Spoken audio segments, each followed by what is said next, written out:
చాలా ఆసక్తికరంగా మోడీ 20,000 రూపాయలు రైతుల కోసం ఇచ్చినప్పటికీ చంద్రబాబు ప్రభుత్వం ఇవ్వడం లేదని. అంటే ఇక్కడ మోదీ అయితే కామన్ అక్కడ వేల్పు, ఉమ్మడి వేల్పులాగా ఉన్నాడు మోదీ.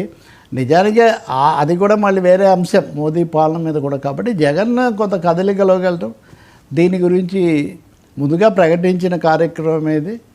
కాబట్టి రాజకీయ అంశ కోణం కంటే కూడా రైతుల కోణంలో దీన్ని చూడడం చాలా ముఖ్యం. అప్పుడు ఇప్పుడు కూడా ప్రభుత్వాలు తగినంత దానికి ఇవ్వడం లేదు. దానివల్ల వస్తున్న సమస్య కోకో కూడా చాలా తీవ్ర సమస్యగా ఉంది. వీటన్నిటినీ ముందు వ్యాపార పంటలు వేసుకోండి, మీకు విపరీతంగా డబ్బులు వస్తాయని చెప్తారు. తీరా పండించిన తర్వాత ఏమో కొనుక్కోమని బతిమాలాల్సిన పరిస్థితి ఏంటండి. జగన్ అది కూడా ఇందాక చెప్తున్నారు, ఇది మార్కెట్కి తెచ్చిన దాంట్లో 40% కూడా కొనట్లేదు, అంతా మళ్ళీ వెనక్కి తీసుకెళ్లాల్సి వస్తుందని. దీనివల్ల మళ్ళీ ట్రాన్స్పోర్టు ఆ లాసు ఇదంతా కూడా నా ఉద్దేశంలో ఈ పర్యటనకు సంబంధించి అది ఆయన మీద పడుతుంది. ప్రతిపక్షమైన ప్రభుత్వ పక్షమైన అడ్డుకోవడాలు అనేవి అవి అనవసరమైనటువంటి విషయాలు. రైతుల కోణంలో దీన్ని చూడాల్సిన అవసరం చాలా ఉంది. మనం మళ్ళీ మధ్యాహ్నానికి చూస్తాం, ప్రభుత్వం తరఫున మళ్ళీ మాట్లాడతారు.